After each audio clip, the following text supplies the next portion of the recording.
बोल, क्या मुंह दिखाऊं मैं? सोसाइटी में वापस जाके इन सबको क्या मुंह दिखाऊं? नहीं बापूजी, आप मुझे मत रोकिए। सासू माँ के स्वागत के लिए मैंने क्या कुछ नहीं किया। घर में साफ सफाई की, सोसाइटी में मिठाई बांटी, ये 1,01,000 का हार बनवाया। सुबह 5 बजे उठ के स्टेशन गए, फिर सोसाइटी में आए, फालतू में फटाके फोड़े, शाम को फिर से तैयार हुए, फिर दौड़े, फिर भागे। अरे 2 दिन से मेरे सर पे माँ के हथौड़े पड़ रहे हैं और ये बक्सा सुबह से मेरे शरीर का अंग बन चुका है। इतना कुछ सहन करने के बाद क्या मिला? माँ नहीं मिली, चली गई। बिना मिले चली गई।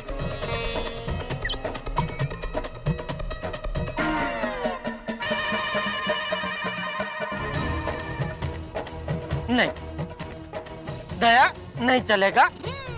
सासू माँ को वापस बुलाना ही पड़ेगा, क्योंकि ये सिर्फ मेरा अपमान नहीं है, ये बापूजी का भी अपमान है। चलो एक बार के लिए मैं मेरा अपमान भूल सकता हूँ, लेकिन बापूजी का अपमान मैं हरगिज भूल नहीं सकता। अरे इस उम्र में बेचारे सुबह से वेवान का स्वागत करने के लिए मारे मारे घूम रहे हैं।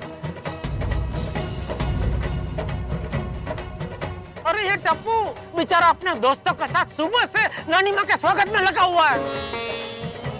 अरे इसने तो बेचारे ने अपनी नानी माँ को ठीक से देखा तक नहीं, तो इसका भी ख्याल नहीं आया। चली गई, चली गई। हाँ बहू, वेवान को ऐसे बिना मिले बिना बताए नहीं जाना चाहिए था। तो हाँ दया भाभी, जेठा भाई का गुस्सा जायज है। माँ को हम सबको सोसाइटी में मिलने आना चाहिए था। 10 मिनट तो 10 मिनट। नहीं पापा, ये भी हो सकता है कि उनको सचमुच कोई बहुत जरूरी काम हो, इसलिए अचानक चली गई वो। हाँ। तेरा तो चिट्ठी दे के जाती। चिट्ठी? उनका मौन व्रत है ना आज, तो जैसे वो सम्मान समारोह में अपने भाषण की जो चिट्ठी बना के आई थी, वैसे हमारे लिए भी एक चिट्ठी छोड़ के जाती। वो क्यों अचानक जा रही है बिना मिले, हैं? उसका कारण लिख के जाती कि सॉरी, मुझे फला फला फला कारण की वजह से आप लोगों को मिले बगैर जाना पड़ रहा है, तो मैं जा रही हूँ, बाय, ओके बाय। ऐसे चोरों की तरह जाने की क्या जरूरत थी? मुझे खुद को समझ में नहीं आ रहा है, मैंने ऐसा क्यों किया? क्यों किया, क्या मजबूरी है, वो मुझे कुछ नहीं जानना है। माँ को बस अभी सोसाइटी में वापस आना पड़ेगा बस। अगर नहीं आई तो एक बात कान खोल के सुन ले दया, आज के बाद या तो तू अपनी माँ से रिश्ता रखेगी या मुझसे। दोनों में से किसी एक को चुनना होगा दया, सिर्फ किसी एक को।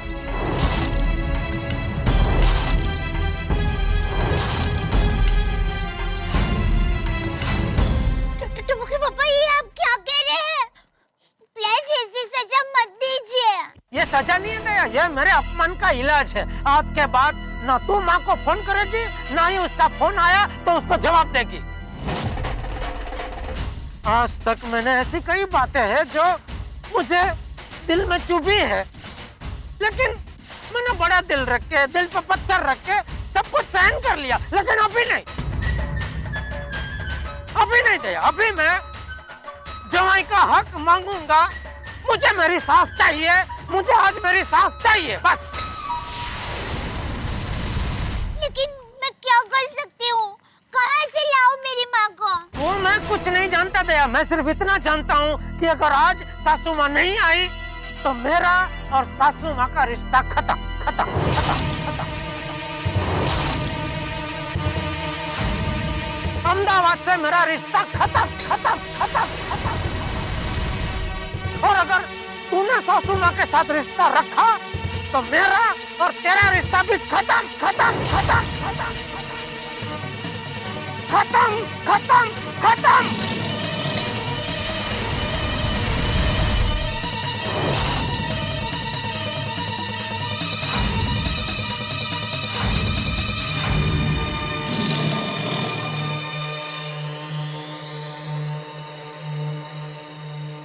बापूजी। बहू, वेवाण ने किया ही ऐसा है कि मैं जेठिया से क्या कहूँ।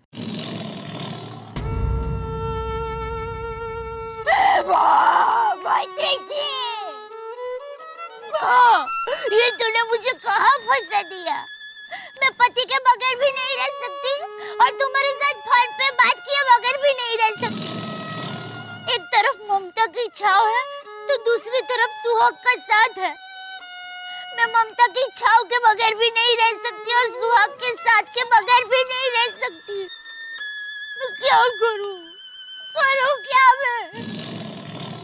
मझधार में फंसी है नैया, इसे कैसे पार लगाऊं? एक बाजू पति है, एक बाजू माँ है। माँ तू तो चली गई, मैं तेरे बगैर भी नहीं रह सकती और टप्पू के पापा के बगैर भी नहीं रह सकती। हे माँ जीव दया, तुम्हें तुम्हारी बेटी दया पर बिल्कुल नहीं आई दया।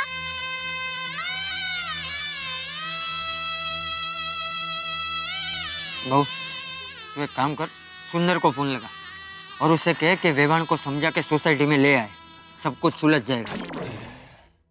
ये ठीक है बापूजी। टप्पू के पापा जरा फोन देंगे? लगा दिया है फोन। हाँ बोलिए जीजा जी। जीजा जी नहीं, मैं बोल रही हूँ वीरा। क्या हुआ बहन? तुम रो रही हो? तुम्हारी बहन बीच समंदर में फंस गई है। क्या? लेकिन अभी तो तुम लोग हॉल में थे, समंदर में कब चले गए? अरे मेरे भोले वीरा, तुम जरा बात को समझो। माँ टप्पू के पापा को मिले बगैर चली गई और हमारे गोकुलधाम सोसाइटी में भी नहीं आई है, इसलिए टप्पू के पापा बहुत गुस्सा हो गए हैं। अरे लेकिन माँ को अर्जेंट काम होगा तो वो चली गई होगी, और मैं तो यहाँ अहमदाबाद में मेरे दोस्त की माँ की तबीयत देखने के लिए आया हूँ। वो मैं नहीं जानती वीरा, मेरे संसार में आग लगी है, उसे बुझाने के लिए माँ को आना ही होगा। लेकिन वीरा, तुम्हारे जीजाजी ने कहा कि तुम्हारी माँ अभी के अभी वापस नहीं आई तो हमारा पति पत्नी का रिश्ता खत्म। क्या? हाँ वीरा, इस रिश्ते के तराजू के एक पलड़े में माँ की ममता है और दूसरी तरफ पति का प्रेम है। अब किसी एक तरफ में तराजू को कैसे झुका सकती हूँ वीरा? बोलो बोलो वीरा। बहना, ये तो बहुत बड़ी गड़बड़ हो गई। वैसे टप्पू के पापा का गुस्सा भी सही है, माँ मिले बगैर चली जाएगी तो कैसे चलेगा? माँ को किसी भी तरह वापस लाना ही पड़ेगा वीरा। लेकिन माँ तो समाज सेविका है, वो कहीं रुकती थोड़ी ना है। वो तो विमान में बैठ भी गई होगी। तो वीरा, विमान को वापस घुमाओ। वीरा, मैं अभी मायके में नहीं ससुराल में हूँ और मुझे मेरे ससुराल की भी इज्जत प्यारी है। वीरा, हमारे गड़ा खानदान पर बहुत बड़ा धब्बा लगे उसके पहले माँ को लेकर आ जाओ। माँ नहीं आई ना तो सीता मैया को जैसे अग्नि परीक्षा देनी पड़ी थी ना, ठीक वैसे मुझे भी अग्नि परीक्षा देनी पड़ेगी। वीरा, कुछ भी हो जाए माँ को लेकर आओ। मैं कोशिश करके देखता हूँ। ठीक है, कोशिश करो। कोशिश कोशिश नहीं। नहीं, कोशिश नहीं वीरा, तुम्हें माँ को लेकर आना ही होगा, चाहे कुछ भी हो जाए। वीरा, ये तेरी बहन की पुकार है। ठीक है, तू मेरी बात ध्यान से सुन। देख सुंदर, साफ साफ कह देता हूँ, आज अगर सासू माँ के कदम हमारी सोसाइटी में नहीं पड़े तो हमारा रिश्ता हमेशा हमेशा के लिए खत्म।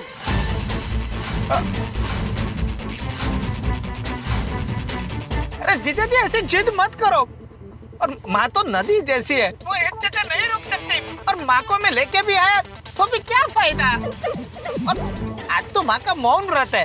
अब मेरी बात मानिए, मैं किसी और दिन माँ को लेके आ जाऊंगा। हाँ? नहीं भाई नहीं, किसी और दिन नहीं, मुझे सासू माँ को आज के दिन ही मिलना है, आज के दिन ही। अरे लेकिन कुछ नहीं भाई, मुझे सासू माँ से बात ही नहीं करनी है, भले वो बात ना करे, मुझे सिर्फ उनका दर्शन करने हैं अभी। जीजा जी, आप बात को समझो।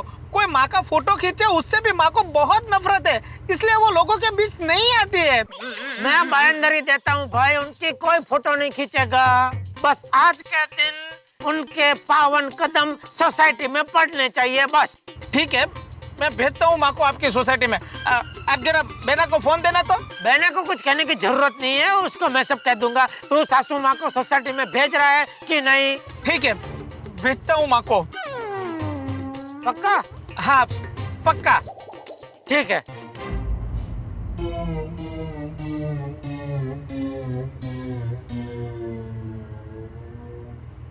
हेलो, जरा माँ को फोन देना तो। क्या हुआ? क्या कहा सुंदर वीरा ने? हाँ, क्या जरा कहा? बताइए क्या ना। क्या कहा? सुंदर ने कहा कि वो सासू माँ को सोसाइटी में भेज रहा है। अरे वाह, चलो बहुत बढ़िया, बहुत बढ़िया। हाँ चलो चलो जल्दी सोसाइटी में चलते, चलो चलो। हाँ, आप सब लोग गाड़ी में बैठो, मैं जरा वीडियो को फोन करके आता हूँ जरा। हाँ करो, चलो, चलो चलो, चलो चलो। बहुत बढ़िया हो गया भाई, सारा टेंशन दूर हो गया वरना।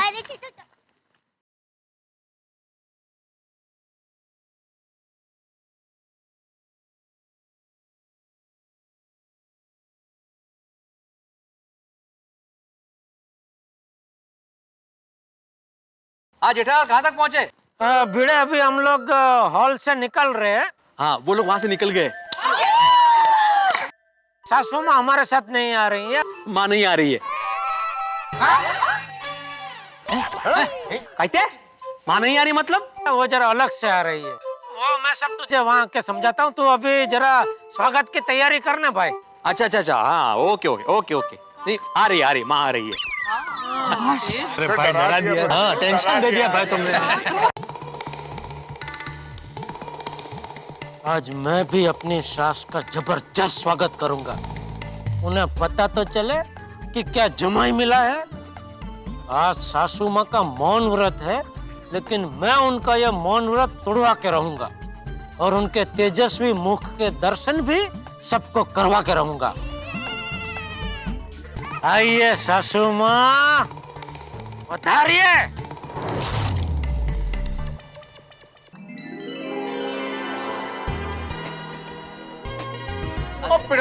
हाँ एक बात तो माननी पड़ेगी यार, दिया भाभी जी की माता जी के स्वागत के लिए और तूने सोसाइटी एकदम शानदार सजाई है। हाँ भाई, हाँ भाई, भिड़ा ने इस बार कोई कंजूसी नहीं किया। करेक्ट है। हाँ बिल्कुल, पोपटलाल फुल तैयारी की है, बैंड वालों को वापस बुला लिया है। और वैसे भी आज अभी इस वक्त मैं आत्माराम तुकाराम भिड़े गोकुलधाम सोसाइटी का एकमेव सेक्रेटरी नहीं हूँ, जेठालाल का पड़ोसी पहले हूँ। वाह वाह भिड़े, वाह वाह। बट और वैसे भी दया भाभी की माता जी का हमें बेसब्री से इंतजार है भाई। अब तक क्यों नहीं आई माँ? कहीं विचार बदल तो नहीं गया? अगर विचार बदल गया तो नहीं नहीं नहीं, माँ आएगी, जरूर आएगी। माँ ने वचन दिया है तो वो जरूर निभाएगी। हाँ, हमारे घर में रघुकुल जैसा है, प्राण जाए पर वचन न जाए। माँ जरूर आएगी। चलिए चलिए, आप जल्दी से हाथ में हार लेकर खड़े रहिए। अरे भाई, हार तैयारी है, मैं भी तैयारी हूँ। माँ आए तो सही। वैसे जेठा जी, आई मस्ट से आप एक वर्ल्ड रिकॉर्ड बनाने जा रहे हो। World record? हाँ दुनिया के आप वो पहले दामाद होंगे जो अपनी सासू माँ का स्वागत इतने महंगे हार के साथ कर रहे हैं। Thank you Babita ji. लेकिन वो कहते हैं ना कि रिकॉर्ड बनते हैं टूटने के लिए, तो मुझे पूरा यकीन है कि जब आपकी मम्मी आएंगी तो अय्यर भाई 11 लाख रुपए का हार उनको पहना के ये वर्ल्ड रिकॉर्ड जरूर तोड़ेंगे। नहीं अय्यर भाई? जेठालाल, बबीता की मम्मी का बात छोड़ो, दया भाभी का मम्मी आ रहा है कि नहीं आ रहा है वो बताओ। हाँ अय्यर भाई आएगा, मेरा मम्मी जरूर आएगा। मतलब मेरी मम्मी जरूर आएगी, माँ जरूर आएगी। सेठ जी, आई मस्ट से ये once in a lifetime moment बनेगा जब आप आपकी सासू माँ को 1,01,000 का हार पहनाएंगे। थैंक यू सेठ जी, ये ऐतिहासिक मोमेंट विटनेस करने के लिए आपने हमें यहाँ आने की परमिशन दी। देख देख बागा, नटू काका सब कितने उत्साह में है सासू माँ को मिलने के लिए। बबीता जी, अय्यर भाई, हाथी भाई, सब लोग काम धंधा छोड़ के धंधे पे लग गए। मतलब इंतजार कर रहे हैं सासू माँ को मिलने के लिए। आज अगर सासू माँ नहीं आई ना तो सॉरी, माँ आएगी, जरूर आएगी माँ।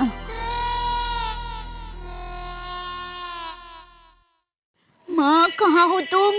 जल्दी आ जाओ, सब लोग आशा लगाए बैठे हैं। दया भाभी, आप क्या सोच रही हो? Any problem? कोई प्रॉब्लम है?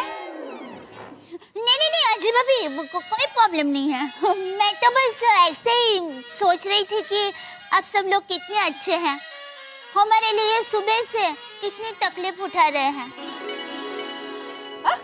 अरे तुम्हें प्रॉब्लम सु? हम सबको तो लग रहा है जैसे सिर्फ आपकी माँ नहीं, हमारी भी माँ आ रही है। आ गई, गाड़ी आ गई, माता श्री की गाड़ी आ गई, गाड़ी आ गई। अरे आ गए। माँ आ गई, माँ आ गई। हाँ। अरे बजा।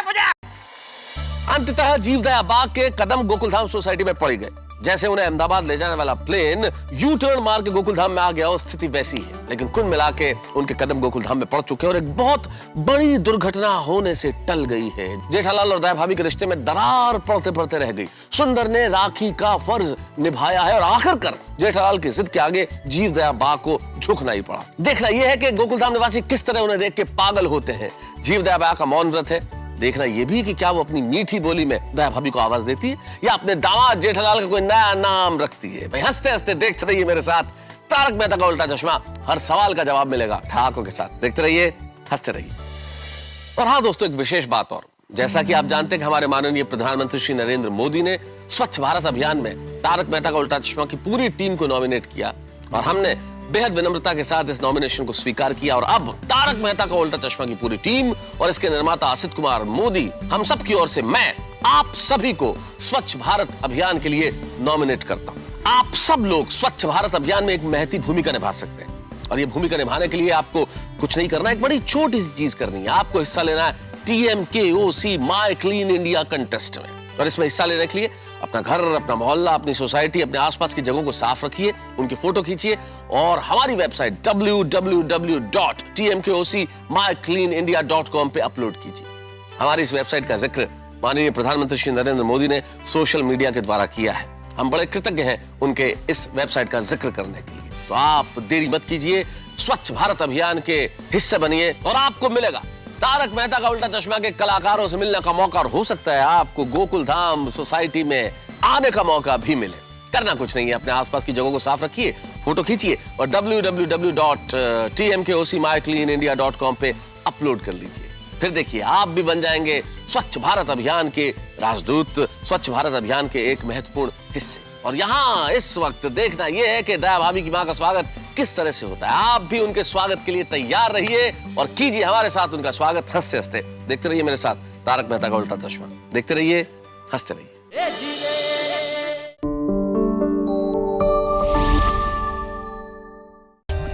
For more updates, subscribe to our channel, click the show links and enjoy watching the videos.